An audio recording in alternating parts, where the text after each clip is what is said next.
So we're going to look in this name of God, Jehovah Jireh, today. This is in Genesis chapter 22, 11 through 14. Before you get there, anybody know what appears in that chapter?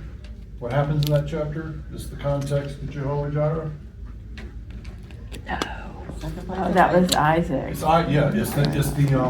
the sacrifice of Isaac, where fairly early on in the life of Abraham,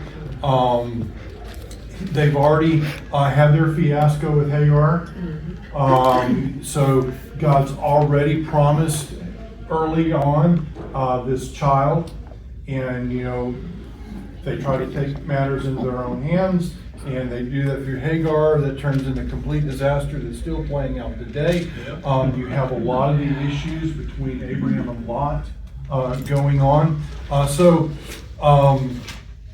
And remember, how does, when the relationship between God and Abraham happens, how is that initiated? What does God say, or what is the initial interaction between God and Abraham that begins the story? Wasn't that when he told him to leave his father? Yeah, leave his and go where God's going to send him, and go to a land that I will show you. He doesn't say go to Canaan. He says go to a land that I will show you. But yeah, he begins this relationship from there. Now, back just a little bit further beyond, earlier than that. What kind of person was Abraham or Abram?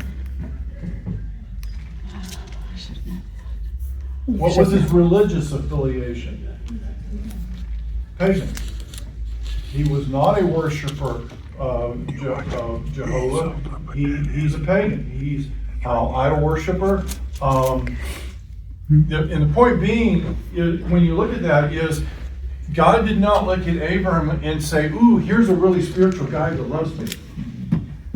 He's a Slav just like everybody else. And God chose Abram, not because of who Abram is, but because of what God wanted to do through Abram. And you have this relationship that follows along with him, begins by, and if we do the first 11 chapters of Genesis, what you're going to see is from the time you have the Garden of Eden over here, right on the edge, because if you went any farther, you'd fall off. Okay. But you got the Garden of Eden, and God cast Adam and Eve out of the garden in which direction? East. They go east. They put the angel with a flaming sword. Is it broken? To guard it, and they move east, and they keep on moving, and you get over here, moving further and further east, and you have this. They come, they move along. They have people, they have kids and stuff like this. They begin to grow. They travel along together as a body. By the way, what did God tell Adam and Eve to do? To multiply and fill the earth. Okay, to populate the earth, and to go forth and multiply. As they move along and they do the multiplying and a little bit of the going forth, but not a lot of the filling. They go forth and they come upon this place called the plain of Shinar. Actually, we're going to move that farther just to make it more dramatic. They move along, they get to the plain of Shinar, and they decide to do something. They say that, hey, it's nice that we can build brick here, and in the plain of Shinar, they build what? Tower.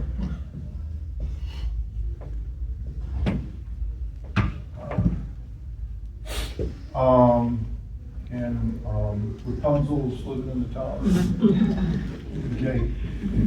Why do they build a tower? To be closer to God. The ziggurat is partly to go up to heaven. But that's part of it. What else?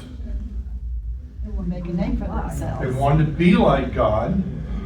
They are going to They want to stay there. They want to stay. And what did God tell them not to do? They told them not to stay, but to go. And they specifically say that they are going to build this tower in a great city so that they will not. So they're reaching into their road. They will not go forth. They're going to stay here, make a name for themselves, and stay when God said to go.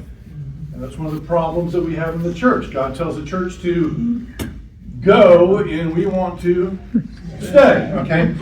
Okay. So they build a tower. God looks at it, and what does He say? Let us go down. Let us go down and see what they have done. Does He know what they have done? Oh, yes, He knows what He has done. When He looks at it, what does He say? You've got everything, and this is what you found to do with your time? And then He does what? He divides their language, and then the people do what? They scatter, because God told them to go forth. Told them to scatter, and they scattered. They scattered because now everybody's language, you want to know what divides people, it's not skin color, it's what? Language. I can talk to you even though your skin's a different color than mine. You've got, what's that? You got more melatonin, I'm melatonin deficient, but we speak the same language, we can talk. But if you speak one language and I speak the other, what happens then? Sign language. Not much. And when you start talking to somebody in front of me in the language that you speak, what am I going to automatically start thinking? They're talking about you. They're talking about me. It's like, any of y'all ladies go to get your nails done? They're talking about our toes. They are talking about you. But anyway, so they scatter. He scatters them. He told them to scatter. They scatter. Now, after the Tower of Babel, who's the next person that's introduced? Abraham. Okay? And Abraham, he says, go forth from the land that and I will send you to a place that I will show you. Okay? He is down on the coast, on the northern coast of the Indian Ocean, the Arabian Sea. What's the town? What's that town that when George Bush Jr. was president and we invaded right down there on the south? That first place that we attacked Iraq or Iran. Kuwait City. Well, it's the one on this coast. I can't. It's not Kuwait City, but it's right on the coast. I can't remember what the name of it is right now. Anyway, that's where Abram lived. It was right there. Okay, and so he's down here. You got a piece of land here. Tigris and Euphrates River come in right there. Trade routes follow along there. You have this fertile land mass that looks something like that. It's called the Fertile Crescent. And Abram with his dad Terah, because he goes to his dad Terah and says, hey Dad, God said this. God who? And they leave here. They follow the trade routes, which is along the river here, up to the fork, and they move and they come to here. I forget what the name of the town is, but it's at the very edge of Terah's family's land. They go basically as far as the property line. Okay? But notice which direction they take. North and west. North and west. And from a literary standpoint, man is now moving west. Okay? Go west, young man. Okay? Up until that point, man has been going east, away from Eden. And what did Eden represent? God. So they've been going east, away from God. God appears to Abram Abram doesn't go looking for God, but God appears to Abram and calls him, and he sends him where? West, back towards God. Okay? So you now have this movement back to the west, and I said this in Genesis, not in Genesis, in Revelation. Where do I believe the New Jerusalem is? It's on earth, but where do I believe it is? I believe it's the Garden of Eden. Okay? So,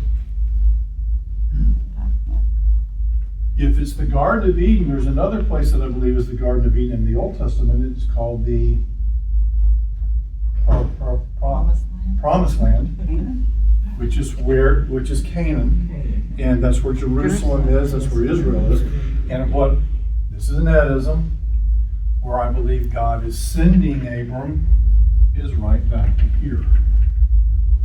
And the Promised Land, Israel, geographically is, I believe, the Garden of Eden, or where the Garden of Eden was. He's sending them back. Okay? So that is Abram, and then he has all kinds of issues, right? Okay, now, so that we put this in context, who is Isaac? He's the son of Abram and Sarah. Of Abram and Sarah. Actually, at this point, it's Abraham and Sarah, not Abram and Sarai, but Abraham and Sarah. Is their son. Does Abraham have another son? Yes. Yeah, he does. What's his name? Ishmael. Is Abram real happy about that? Well, he is, but Sarah's not. Well, yeah, but it's causing some family issues. It's causing some real family issues. And Abraham is now contemplating his poor choices in life. Okay. So he's the child of Abraham and Sarah, but what's the significance of that? Because that was a covenant. That was what That's God. going to be the line that Christ comes out. It's the line that Christ comes out of, but beyond that, what did God have to say about that even before? He's the son of promise. He's the son of promise. God's going to make a great nation out of him through this son of promise. He is a promise. He's also a miraculous child, right? Or this is a miraculous birth. How old are Abraham and Sarah when this goes on?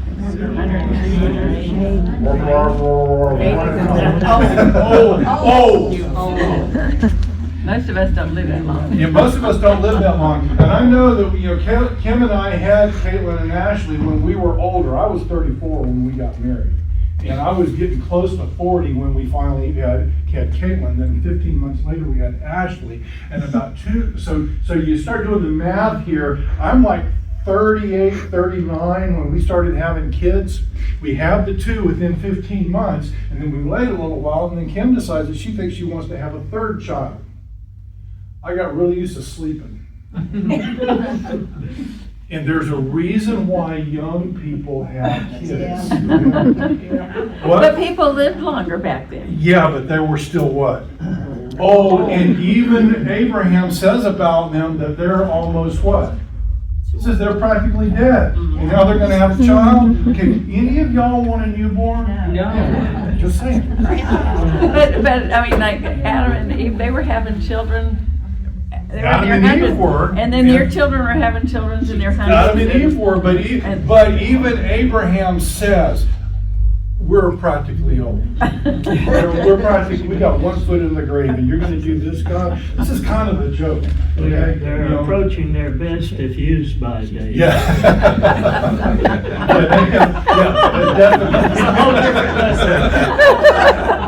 I would remember that one. Okay. So they have this child in an old age, and God has promised him, he says, look, go outside and look at the stars, and your offspring are going to be what? More than the stars, and it's going to be through whom? Through Sarah. It's going to be through Isaac. It's going to be through Isaac, through this child. Okay, is this a big deal? Yeah. Yes. Is Isaac a special person? Yes. Is Isaac part of this promise and part of God, and the conduit for God's blessing? Yes. Yeah. If Abraham had listened to God and not messed around with Hagar, he would have been younger. They both would have been younger. Not a lot younger. What was We're- it, 15 years? They- Yeah, it's not a long period of time.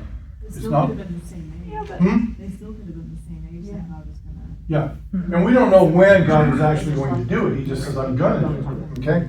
Now, but that's the context I want you to understand. Isaac. There's weight. There's weight in this. There's an investment in this. Abram and Sarah are invested in who Isaac is going to be, okay? And that's where we get in Genesis chapter 22. Okay, somebody read, well, because I know when I want to stop, I'll read it. After these things, after all this stuff that's going on, after these things, God tested Abraham and said to him, Abraham! And he said, here am I. Not just, I'm over here, but I'm here reporting orders. What would you have me do? The same language that Isaiah uses when he sees God in the temple. Okay? And he said, take your son, okay? Your only son, Isaac. Now there's no ambiguity here. Your son Isaac, whom you love. Didn't care too much for Ishmael, but he loves Isaac, and God knows he loves Isaac, and he's reaffirming his love. Your only son Isaac, whom you love, and go to the land of Moriah. Everything's great. And offer him as a burnt offering on one of the mountains of which I shall tell you. just like sticking in the heart. Okay, think about the way God says this. Is God really putting a lot of value on Isaac as he's building this up? Your son, your only son, the son that you love. Kind of a shadow to Christ. It's kind of a shadow of Christ, but just, okay, and then what do I want you to do with him? Sacrifice. Okay, and that means what? Kill him. Kill him. Kill Isaac. But who is Isaac? He's the promise. And if Abraham kills him, what does that do to the promise? Well, it kind of ends it. It's void. It's just. Ends it. Yeah, I mean, if Isaac is dead, let me remember the biology here. If Isaac's dead, how many children is he going to have? Zero. What happens to the promise? It's dead. It's over. It's But void. God said, I'm going to make a great nation through Isaac. Does this make any sense at all? Remember, Tommy, this is going to be interesting. Yeah. But, yeah. Oh. Hey, y'all are gonna get a taste of what it was like for the senior adults in the D-Hall. It's temporary. We'll figure it out. Yeah. Yeah, we can do anything for a little while. But yeah, there's a big issue here. I mean, God is immediately bringing Abraham to a crisis, of belief and trust. Abraham, are you going to follow me and do what I tell you to do? That's ultimately what's going on here. But remember, we know a little bit at the end of this story. At the end of this, Abraham names God, and he names him, I've erased it, Jehovah Jireh. God will provide, or God will see it, or God will see to it. God will accomplish it. God will do it. God will provide for what he said he's going to do. That's what Abraham is learning in this. Okay, so we know that. Okay, knowing that when God tells Abraham to do something crazy, what can Abraham do? He's just doing He can trust the promise. it. That's right. He can trust that God will do what he is going to do. And Abraham's walked with God enough that he knows that God has proven himself to be faithful, right? And seeing the vast expanse of what God does, but even in this short walk with God, we're seeing a faithfulness on the part of God. And here's the thing. Does God ask us to do things that don't make sense? Yes. All the time. All the time he does. Okay? Does he seem to ask us to give up things or hold loosely the things that we place a lot of value in? Yes. Yeah. And what is he asking Abraham to do? Hold loosely something that he places a lot of value in. He's even calling Abraham to sacrifice the promise. Sacrifice the very promise that God gave, the very conduit for which God gave. But think about that for a second. What do you think is going through Abraham's mind when God says, "Go kill Isaac"? Well, he tells Isaac, that God will provide. So it feels like it when you're reading it that he's thinking, all right, this sounds really, really crazy, but I have to trust God. Because if I don't trust him, I'm in big trouble. So I got to cut it off there and I'll find out. What if God told you to kill one of your kids? Which one? Well, see, that's kind of what Abraham is. Okay, can I pick? Can I pick? And then God says, "No, I can't pick." I But pick for if you. you're really thinking God's really not gonna, that God's gonna do something, he's gonna. You gotta. But remember, Abraham's living this. You don't know the end of the story. He does not know the end of the story. But he's acting out in obedience. To do what he's doing, he's got to have something going on in his heart. Maybe God has given him something in his heart to trust. And that's another good question: is how is it that Abraham comes upon the he's conclusion even that there God with told him to do this? He's even there with the knife, ready. We're not there yet. But he goes that far. He does. But just think about Very it. beginning. He knows What do you the think? birth of Isaac. He knows that Sarah, ain't no way she could have had a child without God. So Mhm. with that he already knows and has seen, especially the year in which she gave birth, it's impossible, humanly saying. Probably. So with that reference, maybe that gave him a vote of confidence that that God cannot lie. He probably He's was not gonna, he's not Superman. he probably was did a gonna lot kill of fighting. himself. Well, I don't He see got him scared. He complaining or got anything. scared. I think told me the promises. in his comments to the servants, give us some insight into where he was.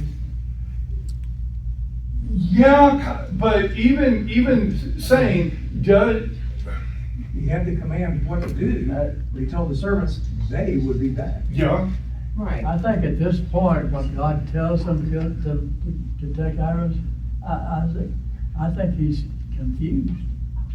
What are you doing, God? This is the son of promise. yeah. What are you doing? I'm thinking he's confident that Also think about this. He's saying to sacrifice what fundamentally is Isaac? He's a human being, right? Yeah. What do we call this? That God is calling Abraham to do? Murder. Murder and human sacrifice. Who sacrifices humans? Pagans. This looks like a pagan ritual. This, granted, Abraham doesn't have the context of the Levitical law and everything else, but this just flies in the face of everything that you would think God would call you to do. It's confusing. Yes. It is confusing. Well, plus he knows when he gets home, he probably better not go home because Sarah's probably going to kill him. Well, yeah, what are you going to, yeah, you notice he doesn't go to Sarah and say, hey, God told me. It's like, whoa, he what? No. So we got to understand that we don't want to put a big S or whatever on Abraham's chest. He is confused. Have you ever been confused following God? Well, sure. Oh, yeah. All the time. Most of the time, when you're following God, it's nothing but confusion. I concluded a long time ago that it's pretty much impossible to know what God is doing when He's doing it. Yeah, that's it. It's when we get on the other side of it and look back, we can make the connections. But when we're in it, most of the time it's like, what are you doing? And it's confusing and it's scary. And that's what Abraham's no different than us. He's confused. Even if he has faith that God's going to do something, he's confused. And notice he doesn't call God Jehovah Jireh until this is over. He's learning something in this. But the point is, because he is Jehovah Jireh, we can trust and follow him even when it makes absolutely no sense.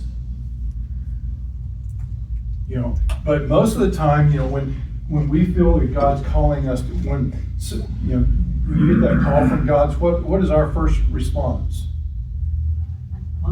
Say what? Say what?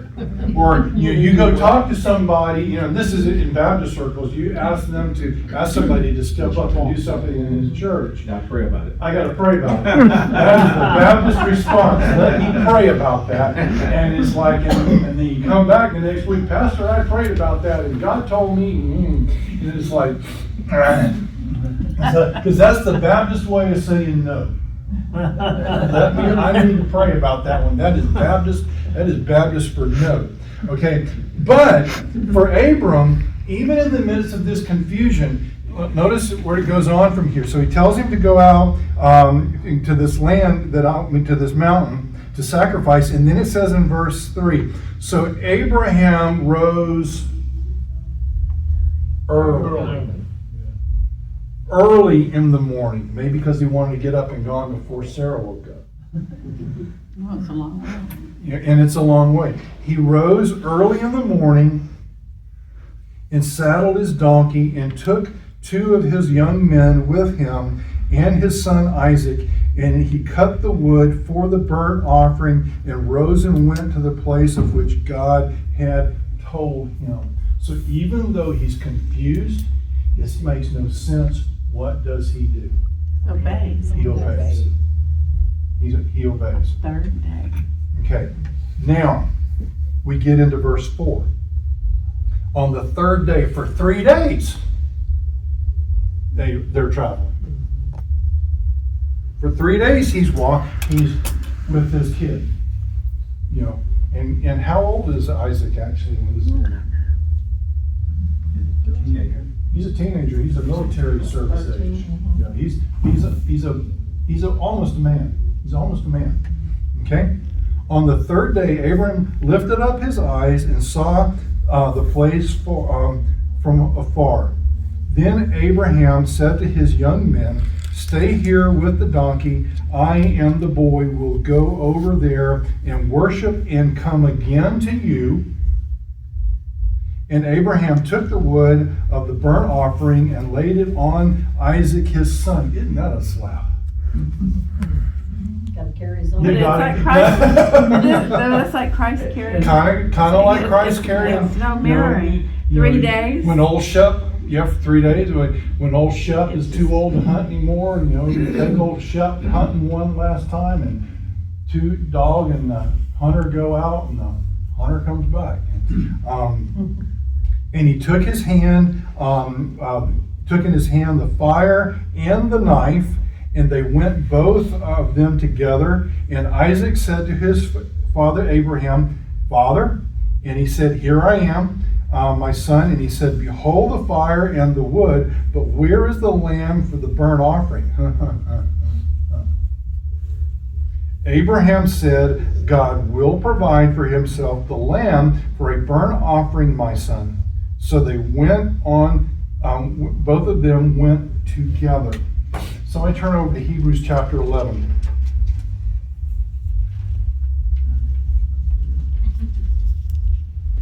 Hebrews 11, verse 19. Verse what? 19.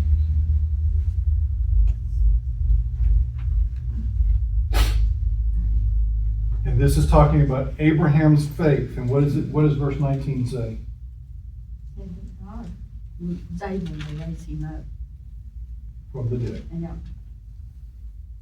Okay, that's Abraham talking. This is the writer of Hebrews giving commentary on what's going on in Genesis, and he says that Abraham believed that God was able to Raise him. raise him from the dead. Now, let me ask you a question. Where did Abraham get the idea that God could raise somebody from the dead? The dry bones, no, they hadn't happened yet. just having a child. Having a child in the old age, had God raised anybody from the dead up to this point? Had to come from God. Hmm? It had to come from God. Yeah. This is a faith that comes from God. But the point is, he's believing that God will do something that he's never seen God do. Okay, that makes sense. And this is a pretty big leap. I mean, most of the time when you kill something, what happens to it? It stays dead. It may become food. It may become food. For some I'm going to people. tell you something. I have done a lot of funerals in my ministry. My first church, I did 35 funerals in 3 years. We're dying to get out of here. If I am performing a funeral and I'm standing in the podium and that casket opens up and that guy walks out of that casket, I will be the first out of that sanctuary, because that don't happen.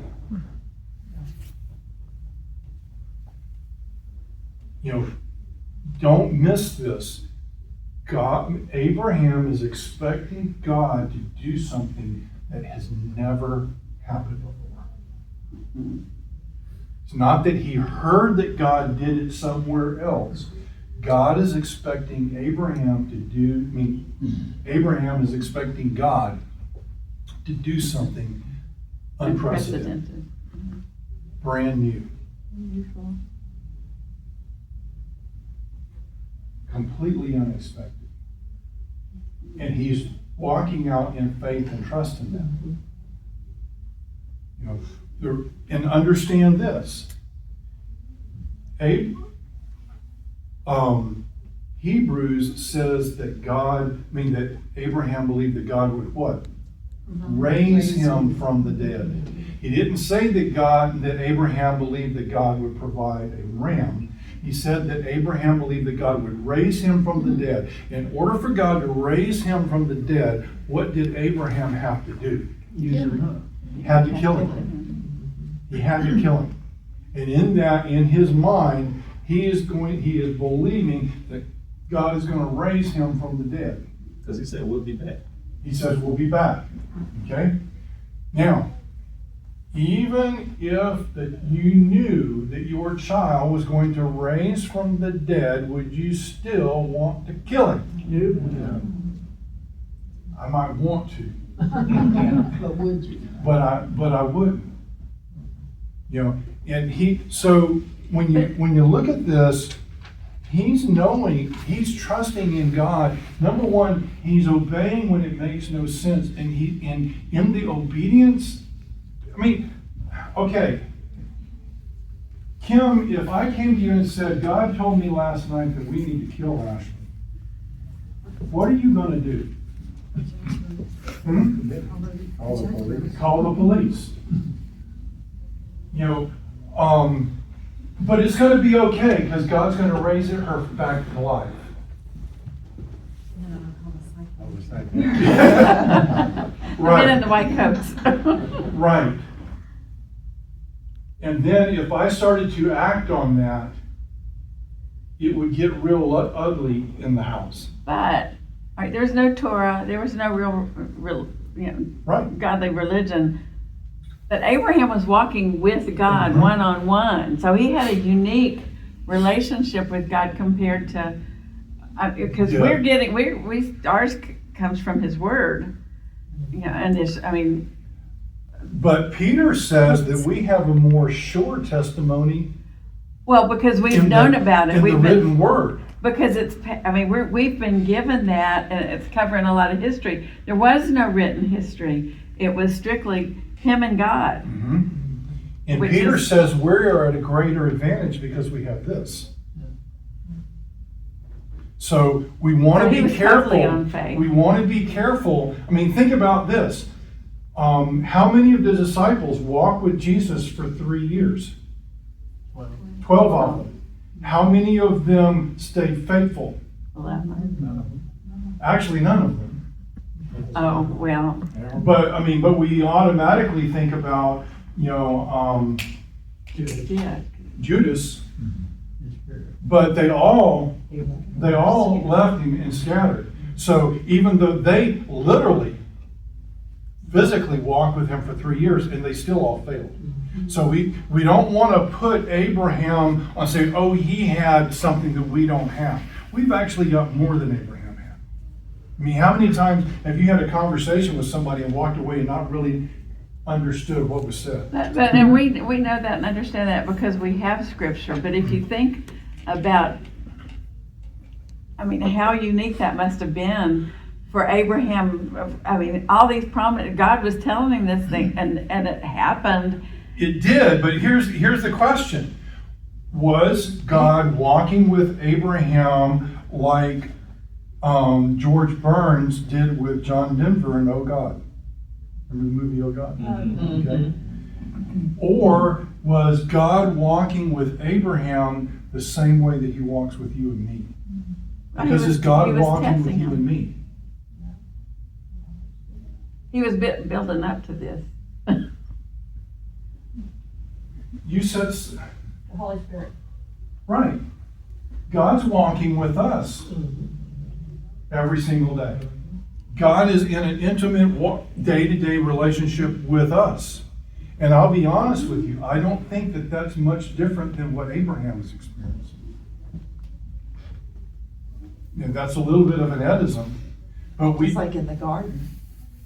They walked with God and they still trusted. they still didn't trust Him. But, I think we want to be careful in imagining how God walked with us. Number one, can anybody see God?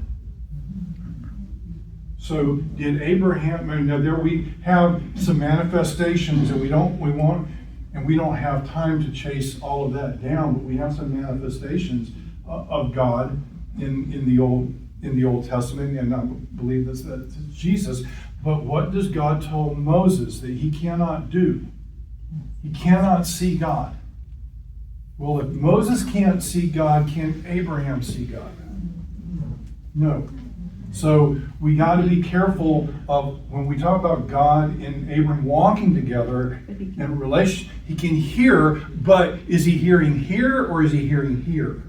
Well, maybe both. Well, there's a couple times where I'm very careful with this, where I do think I audibly heard the word of God. My father went to his grave believing. And it's one conversation, and it was very short. But the reality is, 99.9% of the time, how does God? Number one, this is the way we know God is working, speaking. But beyond that, when we feel God leading or speaking to us, generally it's a heart thing, something that we feel here. Okay. So how was it probably that Abraham heard the word, heard God speaking? Same way. Same way. So we want to be careful and not say that Abraham had something that we don't have available to us. Just want to be careful in that area. But the reality in this is Abraham is expecting God to do something that he's never seen him do before. And kind of the cool thing is that, and saying that Abraham is what we can achieve in our own life if we're willing to listen and obey the way. He grew. It was a process in him. He didn't just go from worshiping pagan to where he was. Right. It was a process. We're also going through the same process. So he's an example. This is what we can also be like if we're following in the same way that he was. But in that, he did probably have the same whats and the same catches that we do. But what's even more beautiful is able to process through those whats. yeah. And I think in this, because like I said, he calls God Jehovah Jireh at the end. He's growing in this. He's growing in this. And the thing that, and the thing is, Hebrews says that that Abraham believed that God would raise Isaac from the dead. Did God raise Isaac from the dead? No. In other words, get this, Abraham believed that God would do something that God was not going to do. No. But in the other half of this verse it says, and which I think is really cool too, from which figuratively speaking, he did receive him back. Figuratively. Yeah. So, but I think it's really cool that he points that out. Figuratively, he did receive Isaac back. Yeah. But also, how many times has God answered a prayer in a way we didn't think he was going to answer? If he did, it was by accident. Yeah.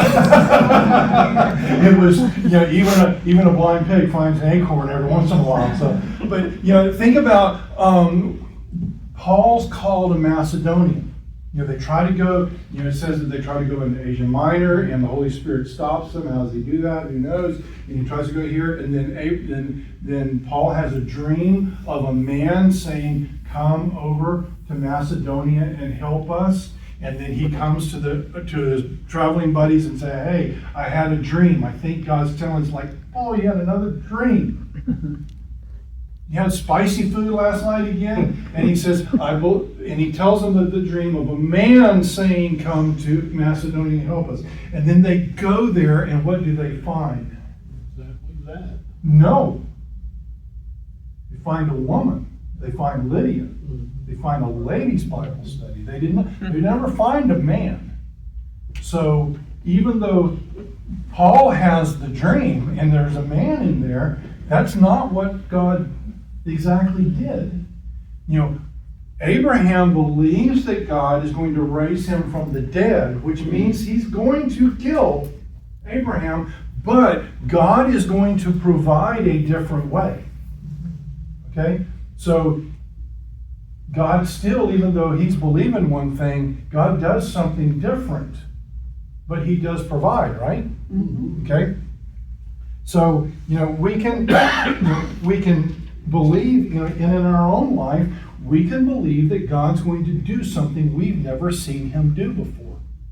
We can believe, as we follow God in the leading of this church, we can believe that God's going to do something completely different that we've never seen before in this church, if we obey and follow him even when it doesn't make any sense, even when I'm not happy about it. I don't think Abraham's real happy right now.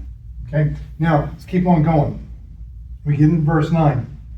And when they came to the place of which God had told him, Abraham built an altar there and laid the wood in order and bound Isaac his son and laid him on the altar on top of the wood. And just think about the obedience that has to be on the part of Isaac. Absolutely. in this. I mean, you think Isaac could take him out? Yes, because he's old. Yeah. Yeah. At this point, Abraham's best served by date is gone. And Isaac is at the prime of life. Okay? Then Abraham reached out his hand, took the knife to slaughter his son, but the angel of the Lord called to him from heaven and said, Abraham, Abraham. And he said, Here I am. And he said, Do not lay your hand on the boy or do anything to him, for now I know that you fear God. Did God know that Abraham fears God before this happened? Sure. He did. But now Abraham knows. But now Abraham knows. Now Abraham knows. Okay? And Isaac. And Isaac. And Isaac knows. Seeing you have not withheld your son, your only son, from me. What was Abraham doing? In the process of doing? Killing his son. And Abraham lifted up his eyes and looked, and behold, behind him was a ram caught in a thicket by his horns. And Abraham went and took the ram and offered it up as a burnt offering instead of his son. So Abraham called the name of that place, The Lord will provide, Jehovah Jireh, as it is said to this day on the mount, the Lord it shall be provided. Okay. What do you think was going through Abraham and Isaac's mind right up until the angel said, stop?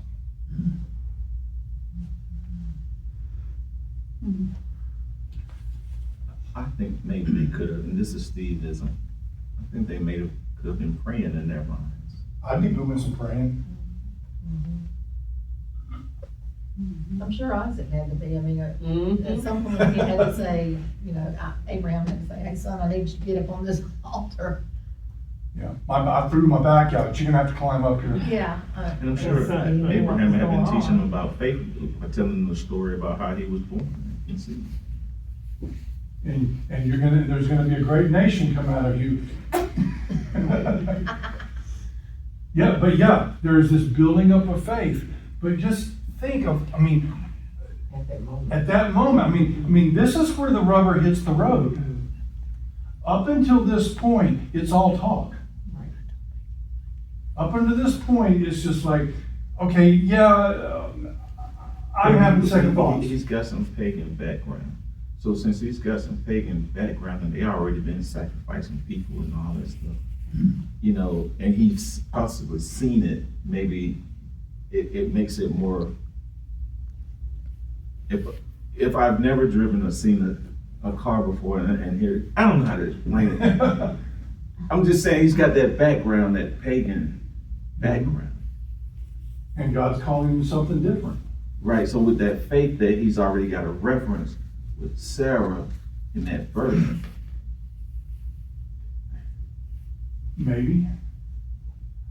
God sacrificed his own son. God sacrificed his own son Yeah. some thousands of years later. And I would think there'd be a lot of anguish and tears.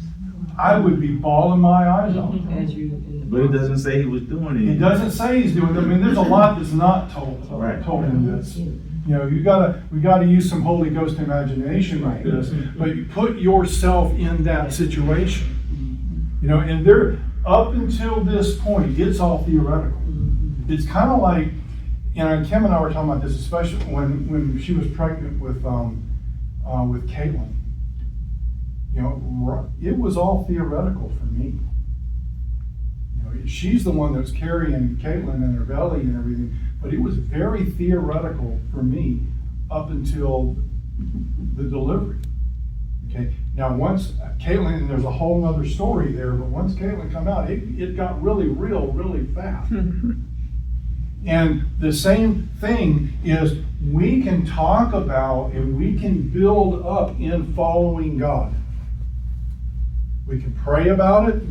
We can research it. We can start down that road. But when does it become real? when you're really in it. You get skin in the game.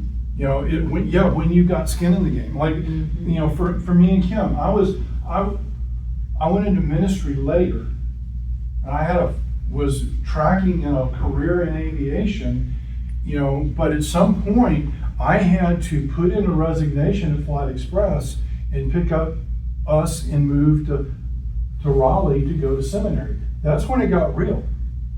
Up until that point, we talked about it, and this is what we're going to do, and da-da-da-da-da. But once that letter of resignation goes in, you know, I've cut the ties. Okay, now it's real. And there's a lot of times as believers that we can go along like, yeah, we're going to do this, da-da-da-da-da-da. And when it comes to take that last step, what do? We talk ourselves out of it at the last minute. We turn the other way. You know, think about this. When Moses leads the nation of Israel to the Red Sea, and you got the army coming, okay, what does he do? Raises his hands, and the sea parts, and then everybody turns around and says, oh, let's go that way. Okay? And they step out onto the sea as though it is dry land. Okay? Now, when Jacob and Caleb leads Israel into the promised land and they come to the Jordan River, it is at flood stage. And they send the priests out first. And what is the water doing in the Jordan River? It's flowing. And when does it stop? When they step into the water. Well, that's kind of would be embarrassing if God didn't stop the water. You know, it's not open and then they walk through. They have to step into the water, and then the water is parted for them. You know, and at any point, what could have they done? Drown. Change direction. They could have changed direction. And if I'm the guy in the front with the ark and the guy behind me is pushing, oh, you know what I'm going to be doing? Slow down! You know, in the same way, we can talk about it, we can get ourselves set up for something, but it's very easy for us to talk ourselves out of it in the end. And up until that point, it's all theoretical. And with him, he's taking it all the way to the end. And simply by faith, he's believing that God is going to raise him from the dead. If God does not raise him from the dead, what does that do to the promise? It destroys it. It makes everything that Abraham has been believing in God for a lie. Complete failure, complete embarrassment. Think about the long road back home to Sarah if God doesn't raise Abraham from the dead or do what he does. Should have gone back to her. Yeah, he probably doesn't go back to Sarah. That thought, I'm lost. She's tracking me. Move on. Okay. You know, the reality is that God does provide. And he will provide. Okay, Abram and Isaac were pagans, so they had seen their gods fail multiple times. You know, they just kept on doing what they were doing, but Abraham believed that God would not fail. Yeah. But every god he'd ever worshipped before did. And you know, there is so many leaps, you know, in levels of trust that Abraham is growing in this. And you know, and at the end, God does provide. He provides the ram, he sacrifices it, and Abraham now sees Jehovah Jireh for who he is. Now, there's two things that I've used all the time. Yeah. Pretty much. You know, what are some promises that God's given us? Eternal life. eternal life. And never leave us. Never leave, never forsake you. Never forsake you. Hmm? Forgiveness of our sins. Salvation, Yeah, forgiveness of our sins. forgiveness of our sins, Eternity. eternity. He's provided everything we need to be in a right relationship with Him. These are realities. These are promises. Can you put your hands and fingers on any of that? Can you hold any of it? But does that make it any less real? No. In light of that, in light of the things that God has promised us, what is it that we can risk in this life?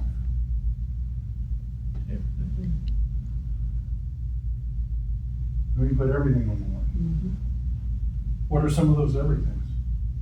Children. Hmm? Our children. Our children.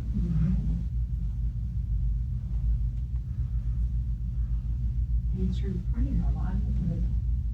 Hmm? Our livelihood. Yeah. What if you believe God is calling you to walk away from the job that you have, to follow Him in a completely new direction, and you did not know how that was going to work out? Trust. You got to trust Him. Because God does that. He, you know, it's not always the other people that God calls to do that. Sometimes it's you that He calls to do that.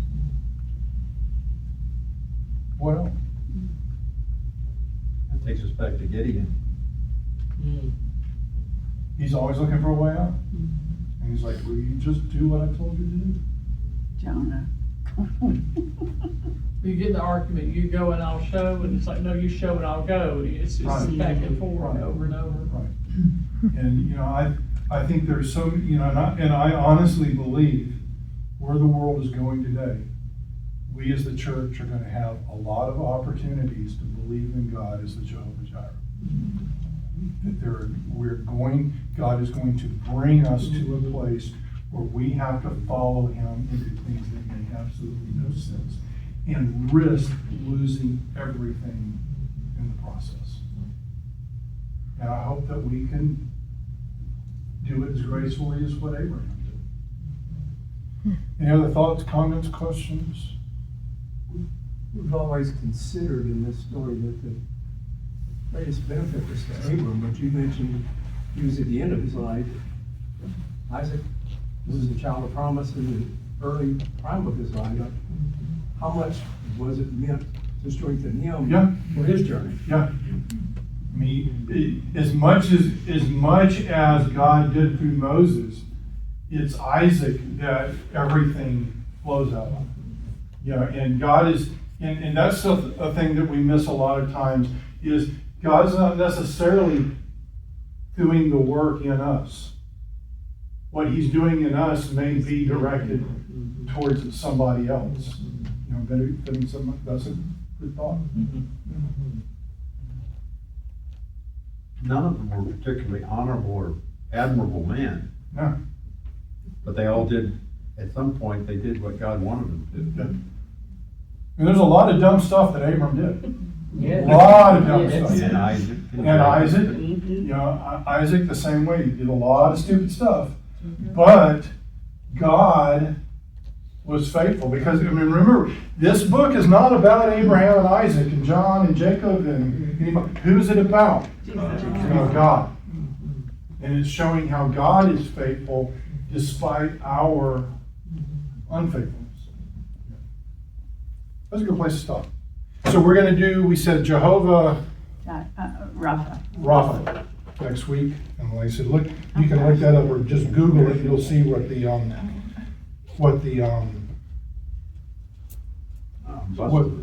text is on that. Prayer requests.